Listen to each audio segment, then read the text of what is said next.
Assalamu alaikum. I'm the Reverend Canon Gina Campbell, and I'm the Canon for Center here at Washington National Cathedral. Brothers and sisters, in the name of God, giver of life and grace, in the name of God, lover of peace and source of truth, in the name of God, most gracious, most merciful, welcome to Washington National Cathedral, a cathedral conceived by Episcopalians, aided by others, and chartered by Congress to be a national cathedral, a house of prayer for all people. In my 3 years as Director of Liturgy and Worship in this great church, I have learned from Sikhs, Buddhists, Native Americans, Hindus, Jews, Muslims, Orthodox Christians, Hare Krishnas, Roman Catholics, Evangelical Christians, people of every faith, people of struggling faith, people of no particular faith, the patterns and practices of their prayer. To create a place of hospitality for faithful people stretches the heart. It deepens grace, and it calls forth humility. We have, as a cathedral, embraced a steep challenge to grow into our identity as a house of prayer for all people. A few years ago, we invited Imam Majid here to participate in a prayer service that included clergy from the 3 Abrahamic faiths. He wanted to read a verse from the Quran as he began his prayer, and he didn't have his Quran with him. He asked to see our copy. To my embarrassment, my deep embarrassment, I admitted that we did not have a copy in our clergy vesting room. His response was gracious and kind. And yet 2 weeks later, in an act of generous spirited faith, I received not 1, but 2 Qurans, one for our cathedral vesting room and one for myself. This moment has stayed with me as a reminder that openness to those whose prayer differs from our own is one thing. Preparedness to offer hospitality deep and full asks something more of us. Deep relationships come out of shared prayer.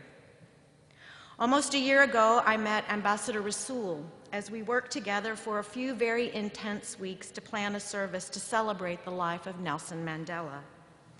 On the eve of the service, after the last rehearsal, we stood and looked down the long center aisle of this cathedral church. Ambassador Rasool commented that it reminded him of many ancient mosques, where water runs down the center as a way of conducting the sound of the prayers.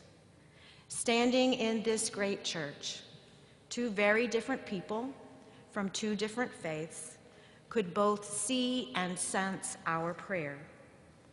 It was in that moment that whatever gift and grace this day becomes was a possibility. And now as we gather to pray, my friends, let us stretch our hearts.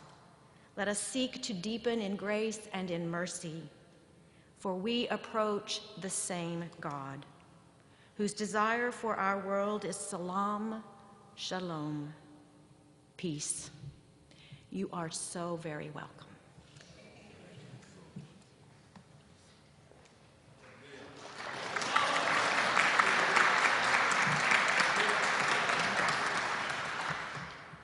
Assalamu alaikum.